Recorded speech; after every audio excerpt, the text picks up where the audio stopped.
બધાને good morning. Good morning. અહીંના આચાર્યશ્રી, શિક્ષકગણ અને મારા વાલા વિદ્યાર્થી મિત્ર, આજે તમને કંઈક નવું લાગતું હશે, હે ને? લાગે કે નહીં લાગે? શું નવું લાગે? પાછળ બેનર લાગ્યું છે હે કે અમે આવ્યા છે? હું તો આવ્યા જ કરું છું, હે ને? વાંધો નથી. બેનર તમે જોઈ લીધું છે, જોયું ને? ક્યાંક હિન્દીમાં લખેલું છે, ક્યાંક ઇંગ્લિશમાં લખેલું છે, પણ તમને આવડે છે? આવડે છે ને? હે આવડે છે? કોઈને હું ઊભો કરીને વંચાવું? કયા ધોરણના દીકરો દીકરી વાત છે?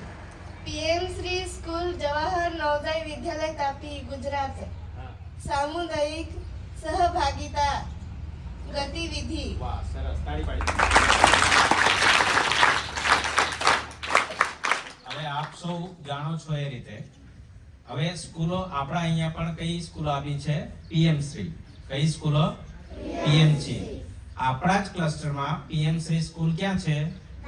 બાબરઘાટ, જેને લો લિટરેસી કહેવાય, ગર્લ્સ લો લિટરેસી જે ખરી ને, તો અહીંથી થોડુંક આગળ અંતરમાં આપણે ત્યાં આપણા જ ક્લસ્ટરમાં એ શાળાઓ છે પીએમ શ્રી. તો હવે પીએમ શ્રી શાળા જે છે એ જવાહર નવોદય વિદ્યાલય, બરાબર ને? તો જવાહર નવોદય વિદ્યાલય એને પણ હવે પીએમ શ્રી અંતર્ગત શું છે? એને લઈ લીધી છે. અને આ જે સ્કૂલ છે એ કેન્દ્ર સંચાલિત, કેન્દ્ર શાળા જે ખરી ને, એ કેન્દ્ર સેન્ટ્રલ ગવર્નમેન્ટ સંચાલિત આ હોય. ત્યાં બધી જ સગવડો હોય, A to Z બધી જ સગવડો, એટલે ત્યાં રહેવા, જમવા, ખાવા, પીવા, રહેવાની બધી સગવડ. તમારે કશું લઈ નહીં જવાનું. પણ હું તમને થોડોક પરિચય આપી દઉં. હું પણ એ શાળામાંથી ભણીને પછી આગળ નીકળ્યો છું. બીજું, અહીંયા જે ઉપસ્થિત છે મારા ગુરુજી છે. શું છે? ગુરુજી છે. ગુરુજી એટલે આચાર્ય નહીં, ગુરુજી એટલે ગુરુ, જેને આપણને શિક્ષા આપી હોય. શું આપી હોય? અહીંયા તમારા ગુરુજનો છે ને? છે કે નહીં? તમને પહેલામાં ભણાવે, બાલવાટિકામાં ભણાવે, 8મા સુધી ભણાવે, એ તમારા શું થયા? ગુરુજી કહેવાય. શું કહેવાય? ગુરુજી. અને ગુરુજી સાથે કામ કરવું એક ભાગ્યની વાત કહેવાય. કહેવાય ને? તમારા જેવડા હશે ત્યારે મારા ગુરુજી છે, ગુરુજી મને ભણાવતા હતા. એ જ રીતે હું આમ તમારી જેમ પ્રાથમિકમાં ભણીને પછી ત્યાં હોસ્ટેલ, શું હોય? હોસ્ટેલ, જ્યાં 5માથી અભ્યાસ કરવાનું હોય, 5માથી તો 12મા સુધી, બરાબર ને? અને ત્યાં એવું જબરજસ્ત છે. પણ આજે જે આશયથી આવ્યા છે, એક મીટિંગ કરવાના છે તમારી સાથે, એક મળવા આવ્યા છે. તમને શું કરવા આવ્યા છે? મળવા આવ્યા છે. પણ મળવા શેના માટે આવ્યા છે તે પણ એક ઉદ્દેશ્ય. આજે જે 4થા ધોરણમાં છે, કયા ધોરણમાં? 4થા ધોરણમાં છે, તે આવતા વર્ષે હવે મહિના કે 1.5 મહિના પછી આપણે એ લોકો કયા ધોરણમાં જવાના? 5મામાં જવાના. એટલે હવે 4થાની એક્ઝામ પરીક્ષા આપશે. પરીક્ષા આપ્યા બાદ એ લોકો 5મામાં જશે. અને તમે જેવા 5મામાં જશો, તમને આજે અમે 4થા વાળા જે છે એમને એક ગિફ્ટ રૂપે એક વસ્તુ આપવાના છે, એક બુક આપવાના છે. એ આખું વર્ષ તમારે એને શું કરવાનું છે? અભ્યાસ કરવાનું છે. શું કરવાનું છે? અભ્યાસ કરવાનું છે. એના માટે પણ હવે વધુ વાત ન કહેતા, ત્યાંથી આવ્યા છે એમનાથી આપણે વધારે સાંભળશું. ત્યાંથી આવ્યા છે તો એમનાથી આપણે વધારે સાંભળશું. કેવી રીતે, શું છે? સર બંને હિન્દીના શિક્ષકો છે, પણ સર જે છે આપણા ગુજરાતના છે, એટલે એમને ગુજરાતી સરસ આવડે છે. માથુરી સર કરીને છે એ રાજસ્થાનના છે. ક્યાંના છે? રાજસ્થાન. ભારતના નકશામાં આપણે રાજસ્થાન જોઈ લેવાનું. રાજસ્થાન નહીં પહોંચાય ને તો વાંધો નહીં, ભારતના નકશામાં શું જોઈ લેવાનું? રાજસ્થાન જોઈ લેવાનું, બરાબર ને? સર જે છે કચ્છથી છે. આપણે એમ કહીએ ને, કચ્છ કચ્છ નહીં દેખા તો હે कुछ नहीं देखा. हाँ, એમ કચ્છ નહીં દેખા તો कुछ नहीं देखा. તો સાહેબ કચ્છના છે. રાજસ્થાનની તો વાત નિરાલી છે, હે ને? રાજસ્થાનની વાત નિરાલી છે. ત્યાંની સંસ્કૃતિ એક અલગ છે, ત્યાંની કલા એક અલગ છે. હમણાં આપણે પીએમ શ્રી જે વાત કરી ને, મેં 11 બસો ગયેલી. કેટલી બસો? 11,200 ક્યાં? રાજસ્થાન. રાજસ્થાન ફરીને આવ્યા એ લોકો, બરાબર ને? આપણે ક્યાંક ફરવા જવાનો ક્યાંક વિચારજો, એક દિવસ તો ફરવા જવાનું વિચારજો. પણ આપણા અહીંયા મહેમાન આવ્યા છે તો મહેમાનોનું આપણે શું કરવું પડે? ભારતીય સંસ્કૃતિ પ્રમાણે એમનું આપણે સ્વાગત કરવું પડે. તો પીએમ શ્રી જવાહર નવોદય વિદ્યાલયથી પધારેલ એવા અમારા ગુરુજી કે એન પરમાર સરને આપણે ફૂલ આપીને એમને આપણે સ્વાગત કરીશું. એમનું સ્વાગત અહીંના આચાર્ય શ્રી અનિલભાઈ સરનું સ્વાગત કરશે. આવો, વેલકમ સર. તાળી પાડીએ જોરદાર.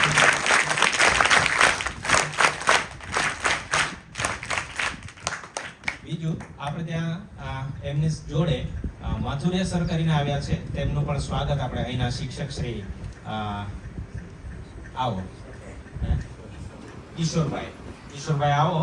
માથુરિયા સરનું આપણે ફૂલ આપીને એમનું સ્વાગત કરશું.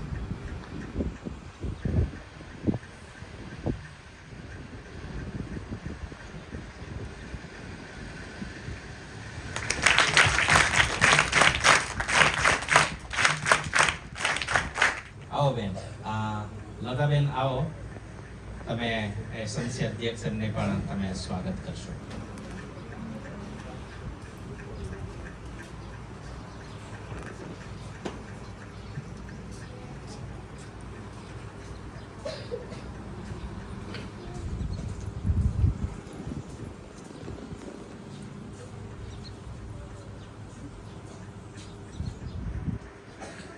આવો, તાળી વગાડીએ.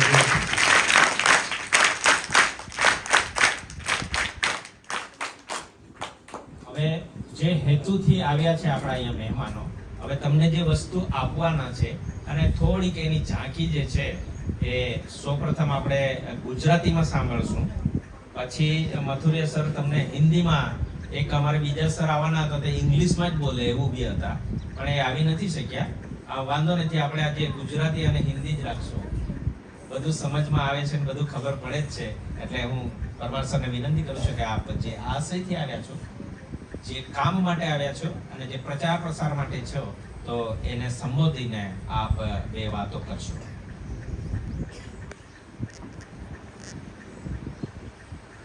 ધન્યવાદ બચ્ચુભાઈ, મારા પ્રિય વિદ્યાર્થી છે. એ પણ મારી હોસ્ટેલમાં હતા, એમને પણ હું સંભાળતો અને એમના બાબાને પણ હું સંભાળું છું અત્યારે હોસ્ટેલમાં. એટલે મારા માટે બહુ એકદમ સૌભાગ્યની વાત કહેવાય. આદરણીય આચાર્ય શ્રી, મારા પરમ મિત્ર મથુરિયા સર, વાલા ભૂલકાઓ અને અહીં ઉપસ્થિત સર્વે શિક્ષક મિત્રો, ભાઈઓ અને બહેનો, બાળકો, આપણને હું જવાહર નવોદય વિદ્યાલય બોરખણી વિશે થોડીક માહિતી આપીશ. આપણા જ્યારે બે જિલ્લા હતા મિક્સમાં, ત્યારે તાપી ને સુરત બંને સાથે ચાલતા હતા. અત્યારે બંને અલગ જગ્યાએ નવોદય વિદ્યાલયની સ્થાપના થઈ ગયેલ છે. સુરતની વાકલમાં અને તાપીની આપણી બોરખડીમાં. આ જે વિદ્યાલય છે તે માનવ સંસાધન વિકાસ મંત્રાલય, શિક્ષા મંત્રાલય દ્વારા સંચાલિત છે અને એની અંદર બાળકને 6ઠ્ઠાથી કરી અને 12મા ધોરણ સુધીનું શિક્ષણ ફ્રી મળે છે. રહેવા જમવાથી માંડીને બધી સગવડો સરકાર ફ્રીમાં ઉપલબ્ધ કરાવે છે. તો અમારો મુખ્ય ઉદ્દેશ્ય આજના કાર્યક્રમનો, જેમ બચ્ચુભાઈ કીધું એમ, કે મુખ્ય ઉદ્દેશ્ય અમારો છે કે અત્યારે જે 4થા ધોરણમાં જે બાળકો ભણે છે એ હમણાં 1.5-2 મહિના પછી 5મામાં આવી જશે.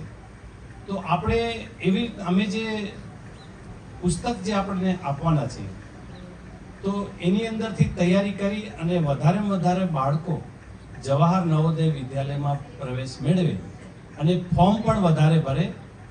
એ તો બચ્ચુભાઈનો પણ એક ગુરુ તરીકે, એક શિષ્ય તરીકે હું એમનો પણ મારે આભાર વ્યક્ત કરવો છે કે એમના થકી આ જે આપણે નીચે ઉછલ જે આટલો એરિયો છે એ એરિયામાં સૌથી વધારે ફોર્મ જો ભરાતા હોય તો બચ્ચુભાઈને આભારી છે. ગમે ત્યારે કઈ એટલે બચ્ચુભાઈ તૈયાર જ હોય. અને 5,000 ફોર્મ આવે, જ્યારે એમને પણ ખબર છે કે ફક્ત 500 ફોર્મ આવતા હતા. આખા આપણે જિલ્લામાં ગણી 500 ફોર્મ આવતા હતા. અત્યારે 5,000 ઉપર ફોર્મ જાય છે. તો એમને પણ હું ખરેખર મારે એક વિદ્યાર્થી જે પ્રિય વિદ્યાર્થી છે અને જે આત્મીયતા છે એને લીધે આ બધું સંભવ થાય છે. ને એમને નવોદય વિદ્યાલય પ્રત્યે બહુ લાગણી છે. એટલે આપણે મારા મિત્ર મથુરિયા સર હિન્દી ભાષા વિશે બહુ જ આપણે જ્યારે સાંભળશું ત્યારે ખબર પડશે. હિન્દી બધા જાણો છો? બરાબર, સમજો છો ને? હા, તો હું હવે વિનંતી કરીશ મથુરિયા સરને કે પ્લીઝ અમારા બાળકોને જરા આપણી રાજભાષામાં જરા સંબોધન કરે.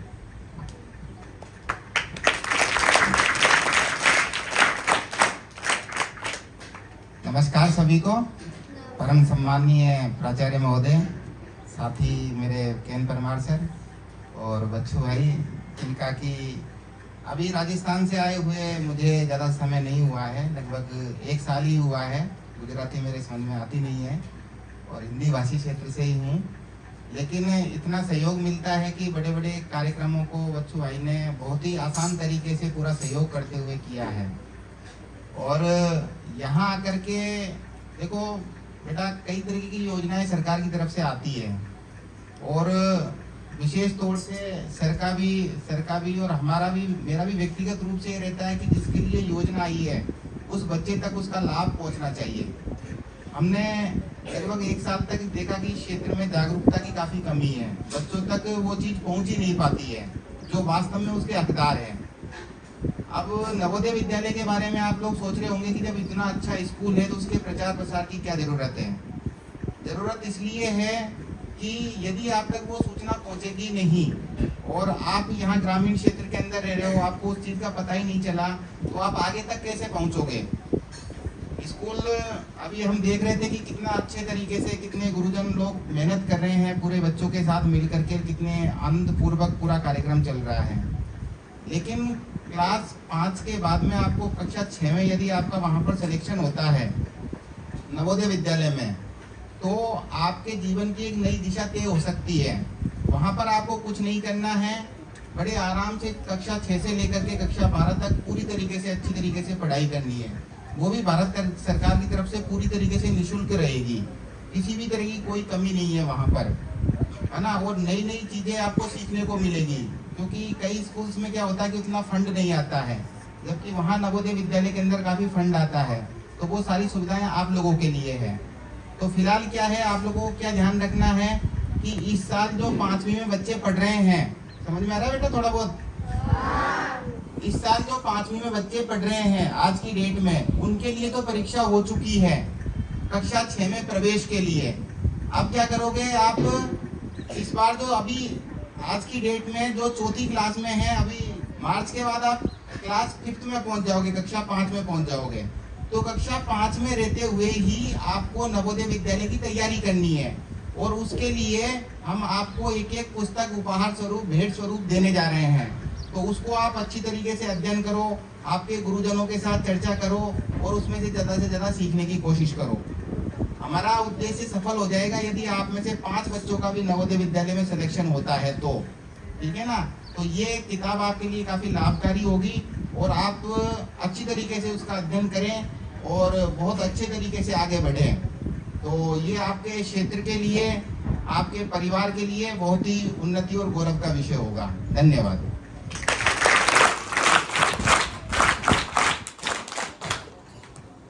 બંને ભાષામાં ખબર પડી ને? વાંધો નહીં. જાણે આપણે આમ ટીવીમાં જોતા હોય, સાંભળતા હોય, રેડિયોમાં સાંભળતા હોય, આમ પ્રવાહથી આમ કેવું જોરદાર રાજભાષા જે કહેવાય હિન્દીમાં, બરાબર ને? કેવું પ્રવાહથી સરસ મજાની વાત છે. એ રીતે અમે ઇંગ્લિશનું પણ આયોજન કરેલું, પણ આવી નહીં શક્યા, હે ને? વાંધો નથી. સરસ મજાના આપણે જે છે બાબતોથી આપને અવગત કર્યા છે. શું કર્યા છે? અવગત કર્યા છે. ચોથામાં કેટલા જણ છે? ઊંચા હાથ કરો તો. અચ્છા, વાંધો નથી. એમના વાલી આવ્યા છે, ઊંચા હાથ કરો તો પાછળ. ચોથામાં જ એના વાલી આવ્યા છે. સરસ. તમે આવી શકો ને એટલા માટે જ મેં અહીંયા પસંદ કર્યું, નહીતર આપણી પાસે આખો જિલ્લો પડ્યો છે, હે ને? તમે આવી શકો, તમારા બાળકોની કાળજી લો એટલા માટે આ પસંદ કર્યું છે, નહીતર આપણી પાસે આખો જિલ્લો છે, હું ગમે ત્યાં એમને લઈ જઈ શકું. પણ આપણા ક્લસ્ટરમાં આપણે મહેનત કરીએ છીએ, તો આપણા ક્લસ્ટરને જે છે લાભ થાય એના માટે આજે હું સર લોકોને લઈ આવ્યો છું. અને સરે કીધું એમ કમસે કમ 5 છોકરા એમાં સિલેક્શન થાય ને તો એ ફળીભૂત થશે. ભલે 5 નહીં પણ 1 જણ તો કમસે કમ, કારણ કે કોમ્પિટિશન ઘણી હોય છે. આનું બહુ હાર્ડ પેપર આવે છે, અને આમાં જે ખરેખર દિલથી મહેનત કરે છે, તો એ દિલથી જે મહેનત કરે છે એને શું કરે છે? ભગવાન પણ સાથ આપે છે. અને આજે ત્યાંથી ભણેલા વિદ્યાર્થી જેવા તેવા ક્યાંય નથી. એ કોઈ ને કોઈ સારામાં સારા પોસ્ટ પર છે. કોઈ ડોક્ટર છે, કોઈ એન્જિનિયર છે, કોઈ શિક્ષક છે, તો કોઈ ક્યાંય ને ક્યાંય સારા એવા પોસ્ટ પર છે. એટલે હવે મારે એવું બીજું મિશન એવું રહેશે કે જે સ્કૂલમાંથી પાસ થાય છે ને, મેં આજે પાછો એવો વિચાર કર્યો, પણ આપણે સ્કૂલો નક્કી થઈ ગઈ, એટલે જે સ્કૂલમાંથી પાસ થાય છે ને ત્યાં લઈ જવું ઘણું સારું, એવું મેં વિચાર્યું. પણ હવે નેક્સ્ટ ટાઈમ એવું વિચારીશું. પણ જ્યાં નથી પાસ થતા ત્યાં પણ આપણે પહોંચવું એ સારી બાબત કહેવાય, એ પણ સારી બાબત કહેવાય. તો હવે તમારે જેટલા ચોથામાં ધોરણમાં છે એમણે પૂરેપૂરી તમારે મહેનત લગનથી કરવાની છે. અને અમારા સમયમાં શું થતું હતું, અમે ફક્ત 3 વિદ્યાર્થીઓ જ ફોર્મ ભરી શકતા હતા. કેટલા વિદ્યાર્થી? 3 જ વિદ્યાર્થી ફોર્મ. જેનો પહેલો, બીજો અને ત્રીજો નંબર આવે ત્યારે અમારા ગુરુજી બી એ શું કરતા, 1 જણાના 3 જ જણાના ફોર્મ ભરતા. હવે પહેલો, બીજો ને ત્રીજો ક્રમાંક આવે, એમાંથી આ જે છે પાસ થાય તો પહેલો વાળો કદાચ નહીં બી પાસ થાય, એવું બી બને. તો ત્રીજો નંબર વાળો પાસ થઈ જાય પરીક્ષામાં, એવું બી બને. પણ અત્યારે કેવું છે, બધાએ જ પરીક્ષા આપવાની છે, અને બધામાંથી કદાચ આ શાળામાં કદાચ એ પહેલો નંબર નહીં લાવતો હોય, એ વિદ્યાર્થી પણ એના નસીબ સંજોગે પાસ થઈ જાય. તો એ નસીબ પર છે. તમારી હવે પરિસ્થિતિ ગમે તેવી હોય, પરંતુ એ પરિસ્થિતિને આ જે છે આ શાળાથી તમારી પરિસ્થિતિ શું કરશે? બદલાઈ જશે. આ પુસ્તકથી તમારી પરિસ્થિતિ બદલાઈ જશે. અમારા વખતે આવા પુસ્તકો નહોતા, આવા પુસ્તકો કોઈ આપવા નહોતું આવતું, એવી કોઈ એડવર્ટાઇઝ નહોતું કરતું, એવું કોઈ કહેતું નહીં. શાળામાં જે કોઈ ગુરુજી કહે બસ એનાથી ચાલતું. હવે અમે જે પોસ્ટ પર છે એ આભારી છે આ નવોદયની, અમે જે કામ કરી રહ્યા છે એ આભારી છે આ નવોદયની. હવે આવું સ્ટેજ કોન્ફિડન્સ, આવું સ્ટેજ પરફોર્મન્સ એ નવોદયમાં જ મળે, બીજે ક્યાંય તમને મળશે નહીં. એટલે સરસ મહેનત કરો. અત્યારે CET ના ફોર્મ ભરાય છે, હે ને? CET, હવે CET જે છે આ વખતે એકલવ્ય મોડલ રેસિડેન્શિયલ સ્કૂલનું પણ શું કરી દીધું, CET માં જ કોમન ટેસ્ટ કરી દીધી છે. એટલે સમજો આવતા દિવસોમાં શું પરિસ્થિતિ થશે. એટલે બધું ટોટલી એન્ટ્રન્સ એક્ઝામ પર. કઈ પર? Entrance exam. એટલે ટોટલી આપણે બાહ્ય પરીક્ષા આપીને જ બધું આ વર્ક કરવું પડશે. એટલે આ જાગૃતતા હજુ બી જોઈએ, હજુ પણ જોઈશે, નહીતર આપણા બાળકો પણ પાછળ રહી જશે અને આપણે પણ પાછળ રહી જશું. એટલે વાલીઓ પણ ખાસ નોંધે કે તમારા દીકરા દીકરીને એટલીસ્ટ 1 પેજ તમે કરાવશો. હવે જે બુક્સ આપશું અમે, એટલીસ્ટ કેટલો 1 પાનું રોજ કરાવશો ને, તો આખા વર્ષમાં તમારી આખી પુસ્તક જે કરીને એ પૂરી થઈ જશે. પછી બીજી વાર હાય કરવાનું રહેશે નહીં, એને ફક્ત પ્રેક્ટિસ કરવાની રહેશે અને એને માર્ગદર્શન આપવાનું રહેશે. બાકી તો આપણું બાળક એ બધું જ આવડે છે અને એને બધું જ રીતે કરતા આવડે છે, એટલે એ સારી રીતે કરી જાણે છે, હે ને? ખ્યાલ આવ્યો? તો પુસ્તકો